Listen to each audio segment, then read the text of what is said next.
Trey bought a house and I moved in. I lived in the Oh, basement no way. for a little bit. Yeah. And he lives like 30 minutes outside of Baltimore City. Yeah.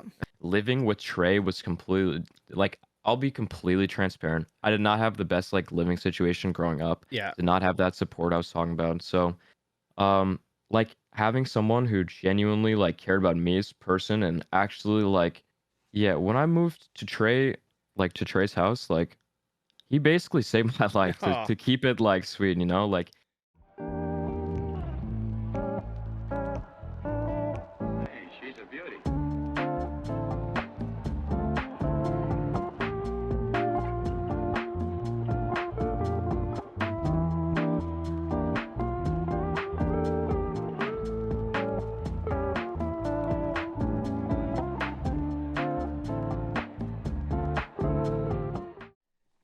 Welcome to Tarducks, a podcast for content creators to come on and share their stories, experiences, and advice. And today I have Toothy. Welcome.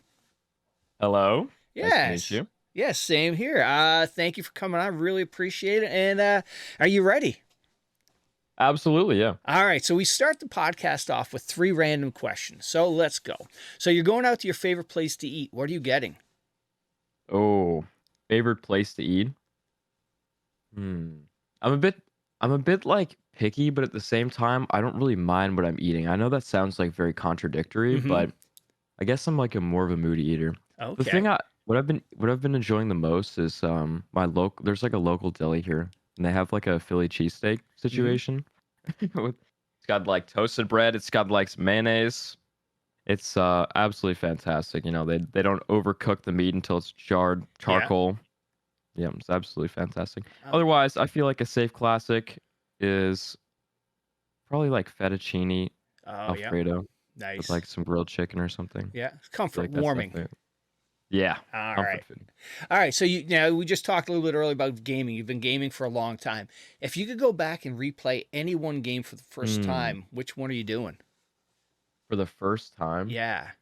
in 2020, probably Skyrim. Can't Okay. really go wrong with that Nope, choice. you That or, can't. like, Fallout 3. Yep. All right. Last question is a tough one. Cat or dog person? Ooh, that is a really tough one. I have a cat now. All I right. guess I'm gonna say cat person, but I grew up around, like, Rottweilers and Pit Yep. Bulls. Okay. They're very sweet and loving They dogs. absolutely Very can sweet. be. Yep. Sometimes Yep, they get a can be, negative keyword. rap. All right. It all comes down to the owner, really. How Absolutely. how the dog has grown and Yep. learned. Absolutely. And how Yeah, it's treated and everything like that. 100%. yeah. All right. So welcome to the podcast. So, before we jump into your gaming thing, sort of what were you doing before you found, streaming? Ooh.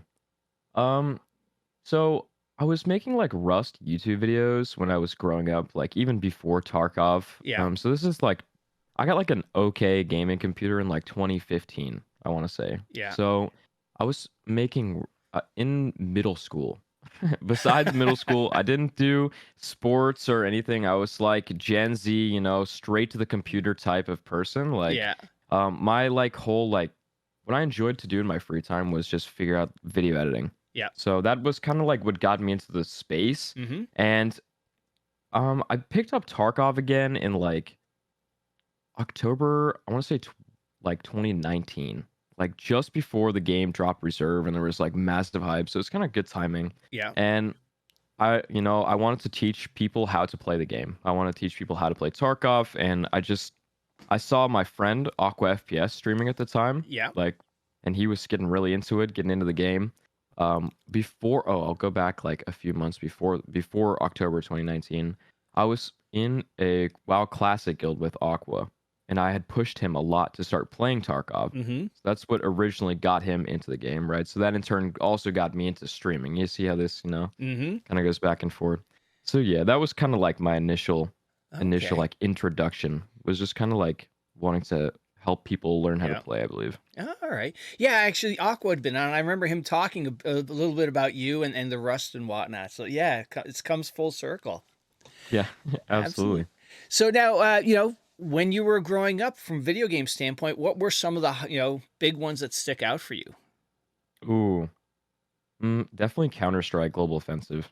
that was the first like game that I like actually got pretty decent at. That's where I Yeah. learned like a lot of my like first person shooter skills that like I still continue to use a lot of those like core concepts that you Hmm. learn in CS. That for sure. And like 2013 to 2016 was kind of like the period of time that I played that game. Um, and yeah, early Rust. I mean, early Rust was like completely different than nowadays. You know, it had the vibe of early Tarkov. I don't know Hmm. if you were around, but yeah, it really was more of a survival game, and you kind of like lived in the experience more than like metagamed every single process of your situation always. So it was Yeah. very like I met a lot of cool people. I mean, like I met Aqua through the game. Like I met so many people I still talk to from early Rust. It was Wow. very, very different. Yeah. Um, but definitely, if we're gonna talk about like childhood memories, I want to say like my favorite thing was like World at War. Yeah. Like the multiplayer and the zombies was so cool when it came out. Yeah. I was an Xbox kid. Nice. All right. And then, from a streaming standpoint, what was the reason you hit the go live button? Yeah, like I mentioned, really just to like I just love talking to people. I love Yeah. meeting people, and the whole reason I wanted to stream Tarkov um was really just to help people play the game. Like Yeah. yeah, I don't know. I was ignoring other things, you know. I wasn't doing schoolwork or any of that. I just like I don't know. It was something that genuinely brought me like purpose in my life was Yeah. to communicate and interact with people in that way. So it gave me like an outlet, like a creative outlet. Nice. And now, did you have friends that were streaming too, or like IRL streams, or were you really just really Mm, focused on your content create? That's streaming was it, and friends who were you gaming with? pretty much that, yeah. Yeah. Yeah. I would say like I have like a core friend group, you know, Hmm. of people that I've known before high school, like growing up with and stuff.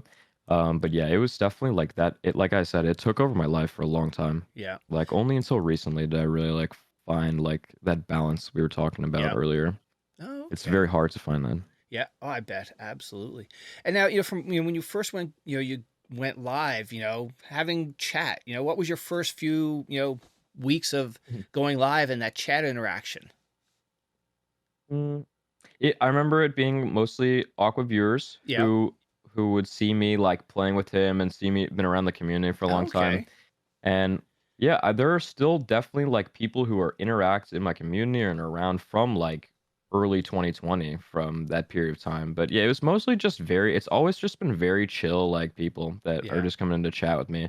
Like what I'm very grateful for is that my core audience is really like a group of people that I would like they genuinely treat me and I treat them as my friends. Like the communication and like the discussions we have in chat, it's always very respectful and very thought out. It's never like pointless, you know. It's always a great time just to Yeah. like communicate with my community. It's very good. Nice. And now, over the years you've been doing this, did you where did the growth happen? Were there certain events along the way, or was this a Hmm. gradual increase in viewership for you? Um, it definitely like I was a pretty small creator from like 2015 to 2019, like through Rust, like a relatively small, you know, just known within Aqua's community pretty Yeah. much. And I want to say like oh, around like November of 2020. Okay, so I streamed for maybe like 6 to 8 months. I met Hyperat, Mm-hmm. who was like pretty much like we were both brand new streamers at that point still. And there's a couple other people, maybe for them, but Rick CTV, Mm-hmm. he's like definitely like genuinely best player that's ever touched the game. Fantastic guy. He's cool as hell. And you know, to summarize, a few people that kind of like we had like a really tight knit group Mm-hmm. for like labs VP and like just like high mechanical skill type of like gameplay and content. Like there was a really good core community there. So regardless of like if you just went live and you didn't tell anybody, there was people like just lurking Oh, like nice. 5 or 6 different streamers. Oh, that's Yeah, that awesome. helped a lot through like or like late 2020. Mm-hmm. And then one day, Aqua raided my stream and Trey was watching. Mm-hmm. And Trey, at this point, you know, he was the same as me. Like, he didn't really have any experience streaming. Like, we were both new streamers. And we both said to each other, like, it's way easier for us both to grow as a team than if we were to be in the same space, like, fighting for the same viewers. Right. So, Trey and I decided that it was best that we like formed a group, like an actual group, not really just like a little friend group. And yeah, from there it was all like it was focusing on how can we grow our entity as a whole? Yeah. How can we grow our entire group, you know? And definitely through like late 2020 to early 2021 and all through 2021 and 2022, it was like a grind. It was Yeah. just a nonstop grind. So like definitely the biggest growth moments for me are probably like Twitch drops with Yeah. Tarkov, you could say. Definitely like tons of new faces at that point, but I would say since then it's been pretty stable. Yeah. But I didn't I didn't take like the normal. I did honestly what the Tarkov streamer does that just appears one day, you know.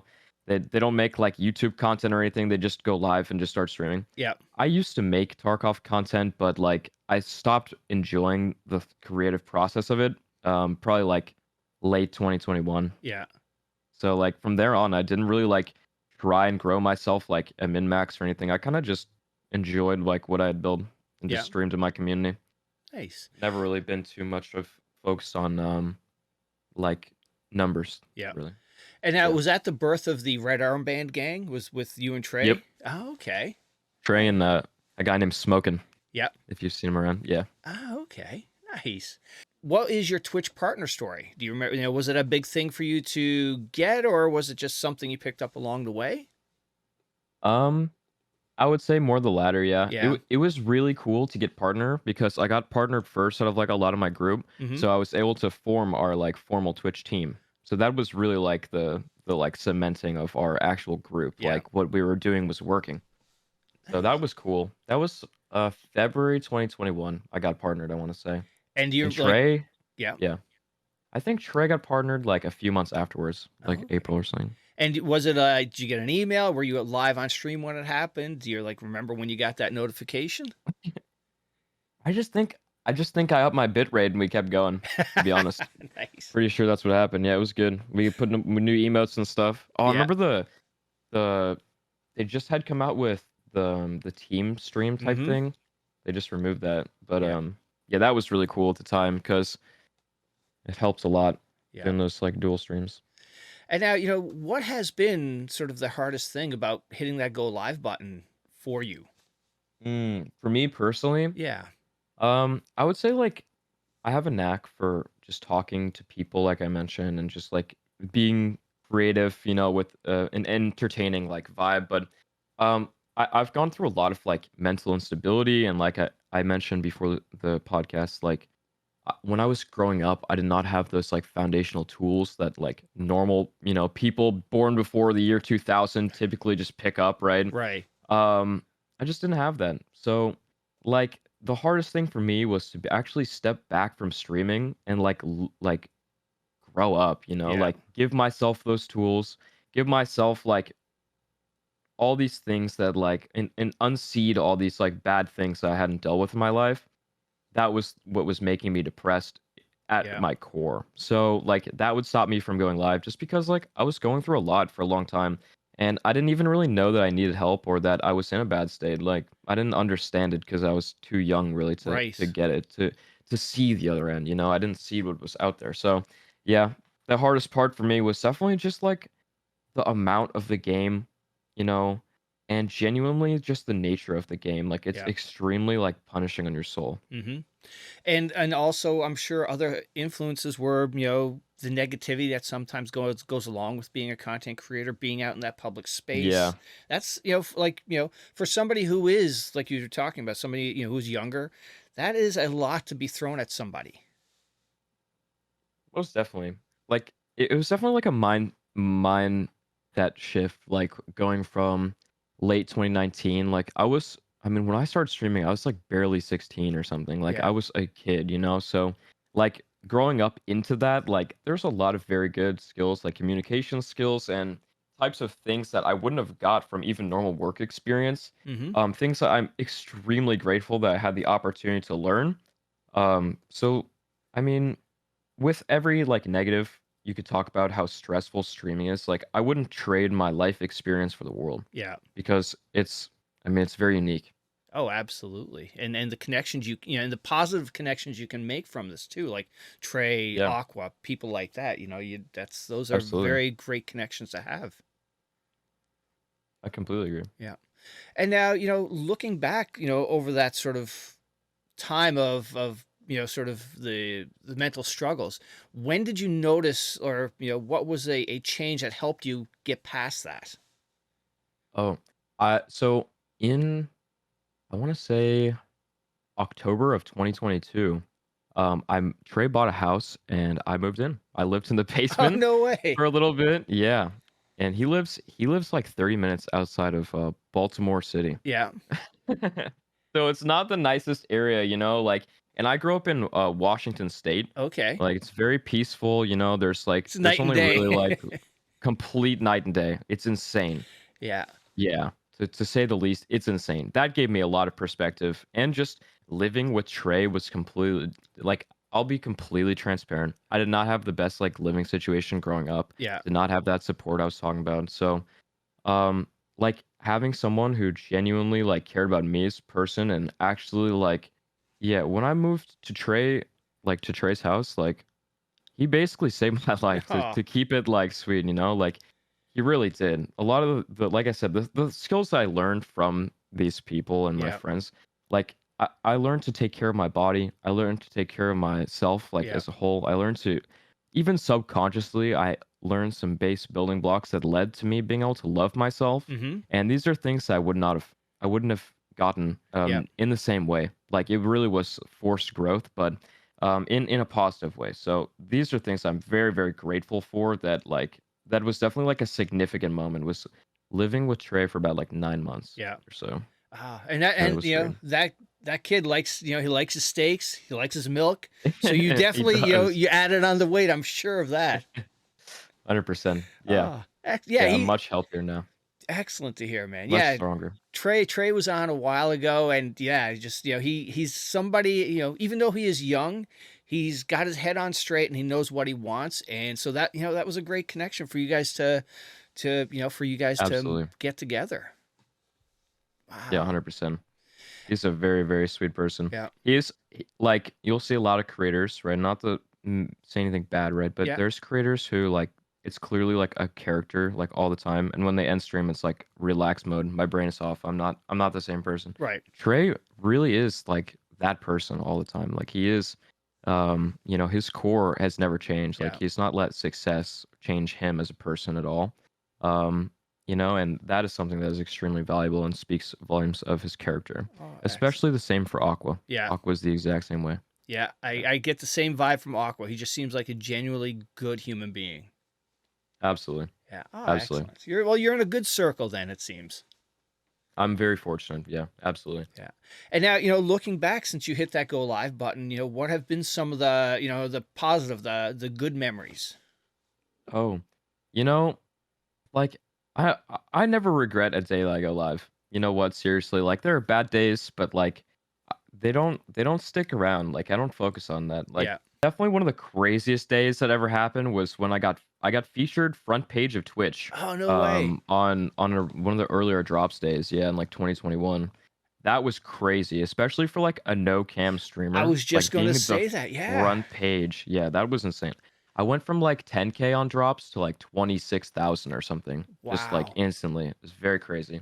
Now, But how do you prepare for a stream like that? All of a sudden, you go from like a single bedroom apartment to like a huge mansion of people, a house party. you know, like what is so fantastic about like streaming is really like you conduct your stream. So especially when somebody is not focusing on what you look like my stream is my thoughts, my words, and my gameplay. So if Yeah. somebody's actually watching the stream, they're not paying attention on something that's more benign. So it's really easy for me to kind of control the vibe of my stream. Like if I get pissy and upset, my whole stream is going to do the same thing back because that's the type of emotion that I'm creating and feeding. Right. So it really is just about like keeping the vibes going and Yeah. just keeping like your head straight because it's never worth like say for example getting upset at the game or like talking about like issues that are going to bring up just negative emotions Yeah. and stuff. Like you just got to be chill, just Yeah. just chill. But It definitely is a lot of people, and to be able to like focus on that much chat while playing Tarkov and like managing, say for your second computer and like your stream and all this Right. stuff going on around you, it's like you have to compartmentalize it in your brain and like subconsciously like remember to do stuff. It's very taxing, Oh, I very bet. taxing. Yeah. Now you had a great line. I've never heard anybody say it before. Describe their stream without being a no camera streamer. What was that? How did you describe it? Your chat is about the focus on the gameplay, your thoughts, and something else. It Yeah, was brilliant line. I'm gonna have to go back and just highlight that because I thought it was a fantastic way to describe a no cam I streamer. appreciate that. No. Yeah, I mean it is entirely personality, like Yeah. the people that are going to be watching you with no camera are people that are genuinely interested in what you're up to and what you're doing, like no matter what, like Yeah. they have to be. And that can be a negative and a positive in a lot of ways. Mm-hmm. Like if I were to, for example, been a camera streamer and done YouTube throughout the last like 2 years, financially and quote unquote success, like I'd be in a way better spot. But Mm-hmm.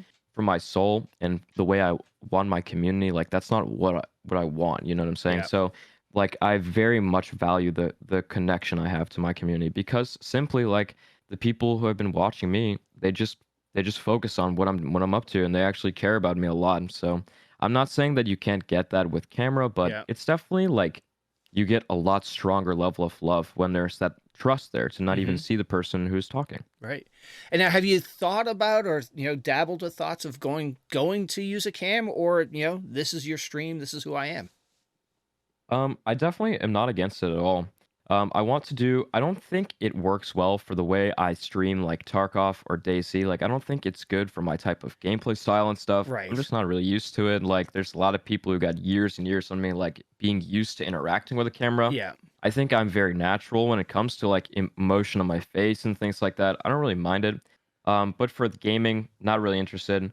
But I'm trying to pivot my entire like channel and online presence to be more of like a real life thing, Yeah. but I'm just not ready to make the full jump yet. Like I'm going to be moving again soon. So I gotta like get a better Yeah. space. But um I want to do in the shorter term, like what's happening like now. Right. I'm building a PC pre-built company basically, Oh, where nice. I'm gonna be selling like performance computers as cheap as I can, Yeah. and same with like pre-built motherboards with coolers and stuff that are tuned. Um, and I want to stream myself assembling, testing computer hardware, making videos and stuff. Oh, cool. So yeah, that's what I want to do IRL. Yeah. And later down the line, I already have all the equipment and like setup for this. Mm-hmm. I want to do like car content. Like I'm Oh, really into cars, but I haven't been able to fully like jump in yet. yeah. Oh, nice. Yeah, I think Yeah. Willer's is a big car guy, if I remember correctly. Yeah, Yeah. I think Oh, so. nice. Very cool. And now, if looking back on, going live, what would you recommend or advice would you have for somebody hitting that go live button for the first time? For the first time, well, definitely you got to get your settings and your audio set up. You got to like learn how to use OBS even before you just start streaming, cuz if you start streaming while you're like learning to use OBS, that's a lot of time that you're going to be playing the game not focusing on learning OBS.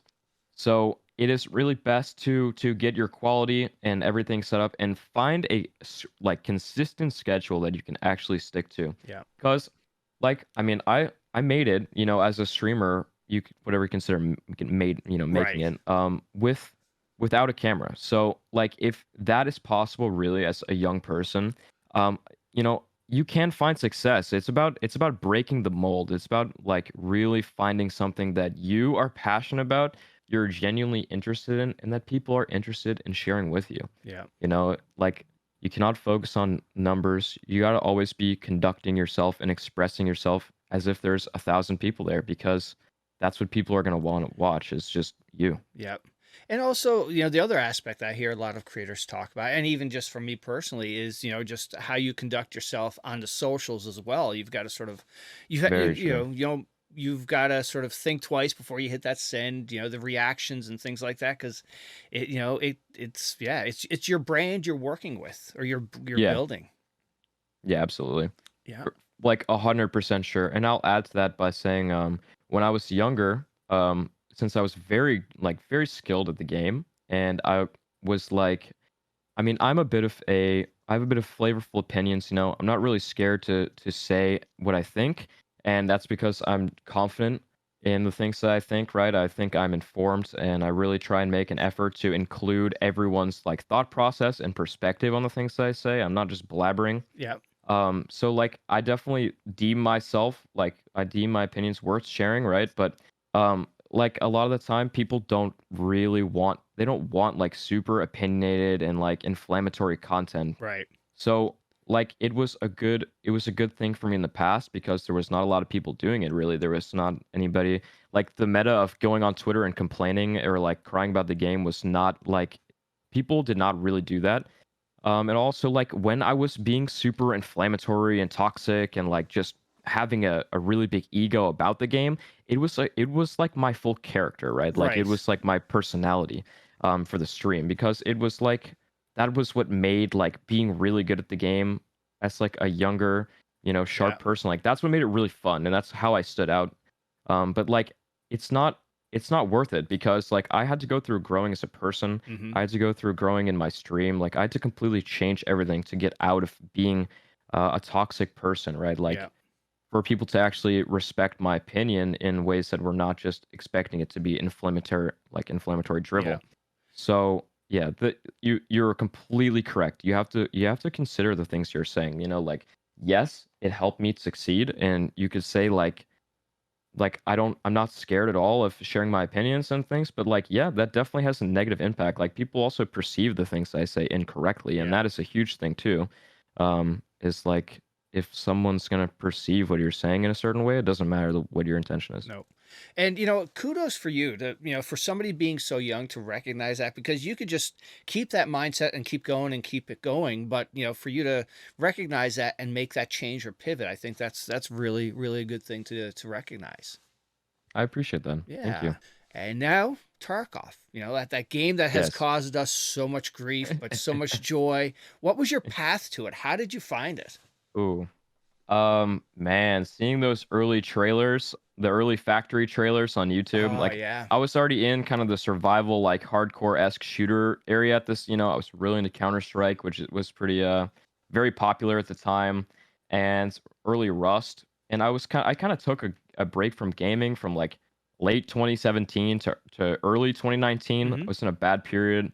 So I kind of was not playing games then. And when I kind of like got back into gaming, um I don't know, something draw me to Tarkov. There was something beautiful about it, like the air of the game, the atmosphere and the environment that Tarkov was in, kind of the like fresh post-apocalyptic kind of like um there was a level of challenge and immersion to Hmm. that game. It had a certain charm that was just absolutely beautiful. Yeah. Like nothing captures it No, similar. absolutely 100%. Nothing touches it even right now, Yeah. yeah, I've got my Steam library. It's growing, collecting dust, and I just can't get away from Tarkov. It's tough. Yeah, I understand. Yeah. And now, what was the hook it had on you to, suck you in Ooh. to keep playing it thousands and thousands of hours? Definitely like the mechanical skill ceiling. Yeah. Like I I as a kid, like the thing like I subconsciously enjoyed the immersion and like the atmosphere and stuff. Like that's what drew me in. But what kept me playing past like level 30 for the first time was I mean it was genuinely just like getting good at labs. Hmm. Like back in the day, the map was like you killed everyone on the map and then whoever won got to loot, like Yeah. all the key cards were locked. There was no loot out. Like the lower tier key cards didn't really have much. Like it was like people went to labs with the intention of fighting. It was very fun. Exactly. Like the mechanical skill ceiling also for the combat was like I have never experienced anything nearly as good. Like it seriously was harder than like OG Quake games with Hmm. how fast paced everything was. Like Yeah. you had to have your head on more than a swivel. It was beautiful. Yeah. But yeah, Absolutely. kind of got tired of even when it was like still good. I Yeah. kind of got tired of that because it's that encompassing and taxing to be like really tapped in. Yeah. And to play that over and over for, 8 to 10 hours, it has to have a drain on you. Yeah, Yeah. definitely. And now, for you, what was the hardest thing to learn playing that game? Ooh, uh, seriously, the hardest thing to learn was like, oh my god, that's a hard question. Because it's all mindset and mentality. Mm-hmm. Like when you come down to it, the mechanics of the game, they come naturally with time. Like if you already got an edge on people at that point and you're like doing things that catch people off guard, that's a really good thing. It all just comes down to like for me it was learning like okay, I'll say the most important thing that I learned to actually get good at the game was learning spawns and pathing. Yeah. Like where to expect people are gonna go, like right off spawn, what is the intention of like every other player in my raid? Like what are all the potential pathways and angles and every little minute detail that like I could possibly consider. Yeah. Yeah, and that like is hard to develop because that takes a lot of experience just like playing the game and like actually finding people in these spots and these random spots and these random angles and stuff. Like just having the subconscious understanding that there can be people at every single spot, like and being mentally prepared for it as well. Yeah. Absolutely. And now, for somebody who's picking up the game for the first time, how do you think, or what advice would you have for them on how to approach Tarkov? I would say like do whatever the fuck you want to be honest. Like if you want to just walk around on woods and shoot at scavs, like go do it, Yeah. don't focus on the min max cuz learning Tarkov for your first wipe and hopping into the game, just getting comfortable with being in the game and like understanding at least like how to get through the maps and stuff, much more important than focusing on like learning all the different ammo types and learning all the ammo, or I mean all the different guns and Yeah. armor and like meds and learning all that. Like you'll pick up the basics of how to heal and like how to fill mags and stuff like that. You'll pick all of that up within 100 hours of walking around just killing shit and just picking up items. Because I feel like there's like that level of immersion that you can give it up really easy in Tarkov when as soon as you start getting into like really trying to min max and Mhm. grind the game. Like if you never let that go, you'll enjoy the game so much more. Because like yes, the game has so many cheaters and has all these problems and stuff, right? Like as a 10,000 5-year player, like that's the type of stuff that's like it's really hard to get immersed in the game. Right. But like as a new person, don't let other people make you negative. Like Yep. just enjoy the game for what it is. Like if you're not having fun, take a break. Yeah. Like Exactly. simply. And Simply. you have a great point there. There's no rule book on how you should play the game. If you want to rat, if you Absolutely. want to chat, if you just want to take your time and go around and pick off scavs, however you want to play it, that is, that's the beauty of Tarkov, I think, in my opinion. Yeah. Yeah. Absolutely. And now, like you're just saying, going through 10,000 hours of playing this game, do you still get, adrenaline rushes or that pucker factor still? Or is it just, it's all, the heart rate doesn't go above 100 anymore? I would say I've not like genuinely felt like anything from a fight in Tarkov in like years Yeah. and years and years because the game is, I mean, you load in the same spot every time and you do the same thing. It's very repetitive in its Yeah. core, so like you can't really get excited. I found a red keycard in West 218 for the first time my entire Yeah. time playing. That was cool. Like that was cool. I felt something from that. But Nice. even just playing DayZ for like 6 hours, just trying to survive through Namalsk and get through like end game content, Mhm. that made my hands shake with getting into fights Nice. and shit in that game. Very different. Very Yeah. different. So I'm not really sure like if it's Tarkov or if it's just my playtime or if it's like I just have so much FPS experience since I Yeah. have like way too many hours to even mention on just shooter games in general. So Tarkov doesn't really do it because it doesn't excite me in the reasons that I actually like got into the game, like the mechanical skill and stuff. It's Yeah. kind of just like whenever I stream Tarkov, it's to talk to my chat and like make fun of people, make fun of the bots in the game Yeah. at this point. And what about So, Arena? What's your thoughts on Arena? oh god. Here we go. Well, the problem with arenas is just not it wasn't executed in a way that makes any sense like logically. Like Yeah. the game doesn't have much like content or replayability besides like the classic like Russian developer type of way of making content like War Thunder and Tarkov, which is like add a bunch of grindy like relatively the same Mhm. content. So it kind of just it doesn't really stick or make sense. Like people play Tarkov throughout the entire wipe, even still like because there's some form of progression, there's some kind of reason to play. Right. For Arena, it's like you get to experience laggier combat than this in the base game even, Yeah. and you have to grind like 100 hours or something each time the game wipes to get kits that are even worth like using That's versus crazy. normal kits. It's not worth the person's time. Like Yeah. that's what a lot of people who grind it don't realize with grinding Tarkov and Rust. Like they don't realize like the majority of the people that play the games and the other games in the genre don't want to waste their like Tarkov is like pissing away your time, Yeah. really.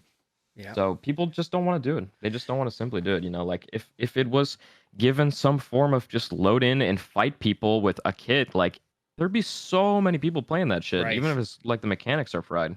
Yeah. Yeah, let Because them yeah, pick what they want to run, and you're rather than, like you just said, grind everything out. Part of me wishes that development cycle or team was just focused on, just releasing or finalizing, what we know as Tarkov. yeah, Yeah. yeah. Arena's a bit of a blunder for sure. Yeah. I'll say.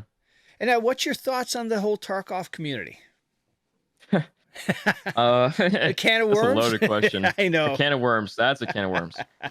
The thing about the Tarkov community is like there's a lot of circle jerking, sadly, like when you get people who are like just spreading their opinions around, like, and in turn, like the development studio and the community doesn't really respect the opinions of pretty much anybody at this point. Like, and you've got everyone, like, like everyone's community, I feel like fights with each other. It's very strange. It is. Um, and I don't really appreciate it. Like, that is the inherently the worst part of like being in like a Tarkov streamer or like one of these sweaty game streamers is like Yeah. everyone is very angry all the time, and I'm not really like that type of person, even if I've like portrayed myself as psychotic and like this crazy motherfucker who yells at people. Like Yeah. it's a character, you know what I'm saying? Like That's I not you. you know it's definitely it's like it's me, but it's the character, you know what I'm saying? Right. Like that's definitely a large part of me still. Like when you do that for so long, like it's something you can just kind of switch on and off almost. But I'm not like upset about the game all the time, you know? Like if I'm getting pissed off at the game, my first reaction is not to go like vent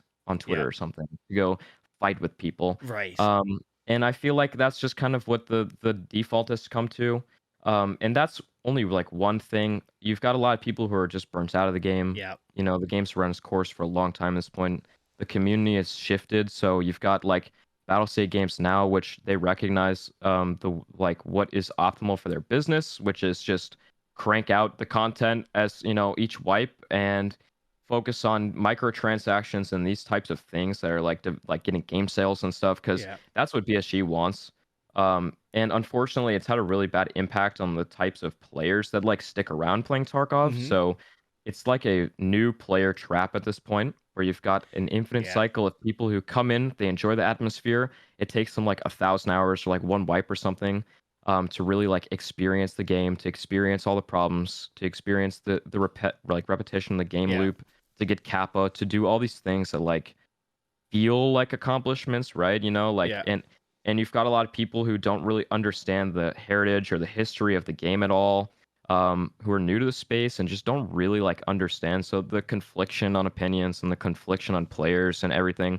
Tarkov is a very like it's a game with a lot of divisive and like I'll say upset even in like just generally emotionally unrooted people. Yeah. And it goes the same for Rust and like Counter Strike and Yeah. Valorant and all these games at this point now. Like gaming at this point is it's like very very popular. So I don't like it's just kind of changed.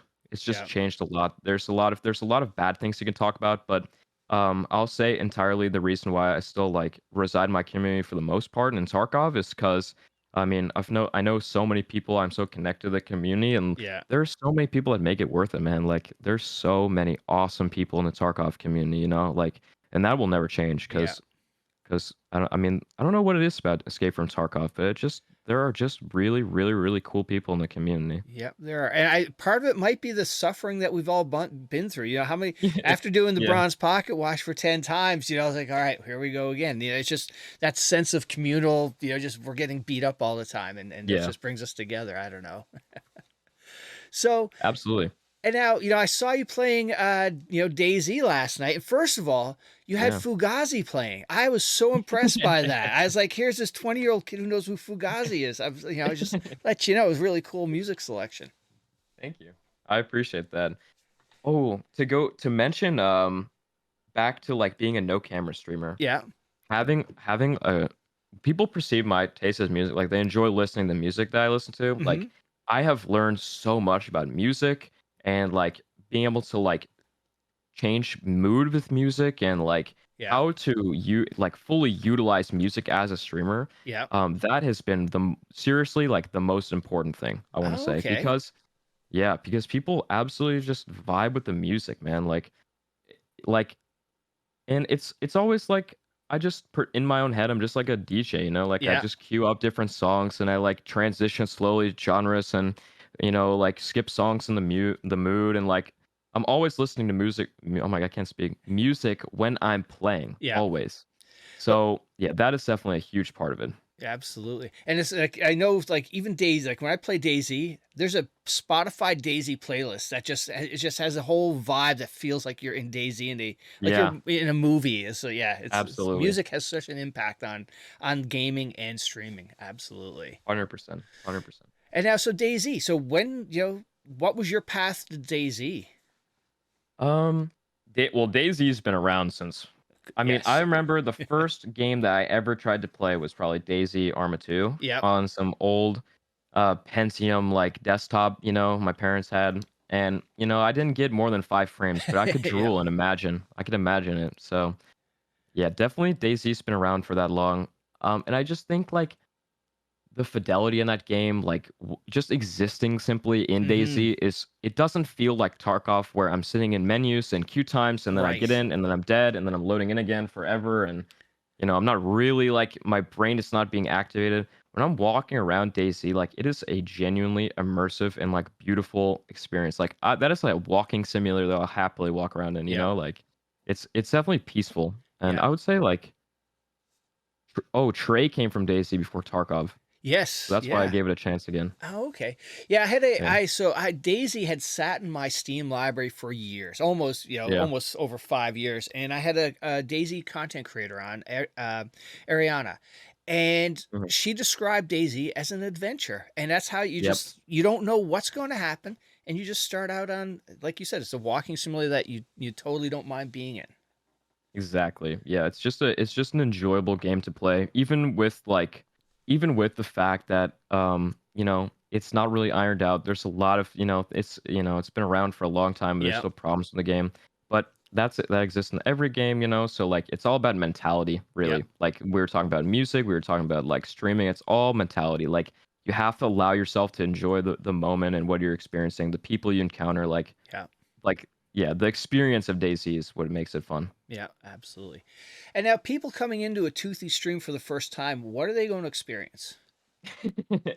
Well, I mean that can really vary, I'll be honest. That Yeah. can really vary. I mean, I will say like some days I'm very manic and like I'm just absolutely crazy with the things I'm saying, but no matter what, you come into a stream that's very vibrant or it's very chill, like you'll always, I'll always say hello and I'll always be there to like just communicate with my chat. I really don't mind talking to people at all. And I feel like I've done a very good job like finding people who are just they ask the right questions and talk about the right topics and it's never like it's always just like a positive discussion, you know Yeah. what I'm saying, whether the topics be negative or not, right? So it is really a place of just talking All and chilling. right. And then adding on to that, how would you describe the Toothy community? Definitely just like one of the chillest communities like within the Tarkov space, even with like my past, as like a Yeah. very yeah. um like I was saying, everyone's just super chill, man. Like I don't know, it's there's definitely like the classic Twitch chatters from the Tarkov space, like from Smitty Stone and like um the chats in Rangar and Smitty Stone, they're very different. Like they're very emote heavy and stuff. Like Yeah. um you'll come into my chat and get walls of text sometimes just because people are just chilling and talking, it's very chill. That's the only way I can describe it really. All right. Easy enough. And now, Yeah. after stream, when you're done playing, when you're done streaming, what happens? What are some of the things you like to do away Mm. from Twitch? I've been building a lot of computers Yeah. and then venturing out to my friend's house to set them up and stuff like that. That has been my favorite. And just I genuinely spend a lot of time with my IRL friends. Like I've got a very tight knit group. Nice. Absolutely, yeah. What are some of the things But you guys like to do? Um, it can really vary. Like it really can come like any ideas, any things. We're willing to go out. Like in Washington State, there's lots of woodland and lots Yeah. of like beautiful scenery and stuff. So we kind of just exist. We walk around and Nice. exist and just Excellent. talk about life and stuff. It's very good. Excellent. All right. Well, hey, Toothy, you made it through a Tarducks podcast. Thank you so much. But before I go, like with every past guest, I ask them to shout out or recommend somebody in your circle that you think Ooh, would have a good story to come on and share. ooh, that is a really good one. Uh, hmm. I appreciate you having me on. By the way, I'm gonna Oh, take a no quick look at problem. my list. No problem, dude. I really appreciate you coming on. It's just Absolutely, another man. another person in the Tarkov space that's been around for a while, and you've to get your story out there. Thank you. I'd like to ask you a couple questions as Yeah, well. sure. What got you into interviewing people in Escape from Tarkov community So originally?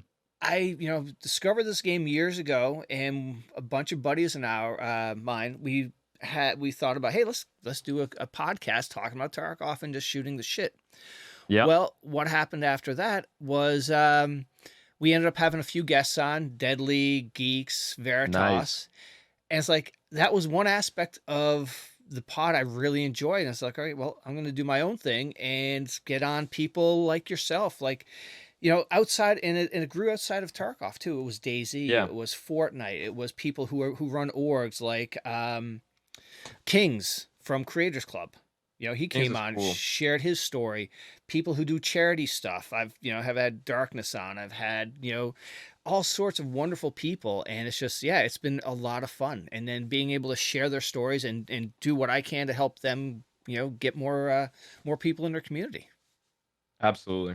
Yeah, that's beautiful. I Thank completely you. agree. Yeah, talking to people and connecting like these outer communities. Like I'm sure you've formed like friendships Yep. like not subconsciously, but just having people be around Tarducks in general, it is a very inviting place. And I will say as well, you're very kind. Like when I was going through a lot, I was not talking to anybody. I was going through very dark periods where I cannot even accept myself, right? Yep. And no matter what, you were always here like, "Hey man, like I hope you're doing good." Even if I didn't reply, I would still Yeah. see these messages, and that is something that really has an impact on people Oh, in thank you. general. So like I appreciate that. I recognize what kind of person you are, and I genuinely see this podcast as like a very big reflection of that Yep. because simply you're connecting people and like you say, just letting people express themselves, Yep. and that is a beautiful thing. Oh, thank you, man. It's got to be the Canadian me, maybe. All right. So yeah. So who you recommending? I would definitely recommend Junk. I Okay. linked him to you. Yep. He's longtime like labs player, like Yep. myself and Trey. He's friends with Trey. Um, he he was a streamer like in the past and then took like a pretty damn big break. Yep. And he came back like a couple wipes ago, and it's been kind of like I don't know. He's been really enjoying it. He has a lot of things he could talk about. All He's a right. very like learned and deep person, so I'm sure Excellent. Junk will open up. Excellent. There's a All lot of right. things that you Well, could talk hey, about.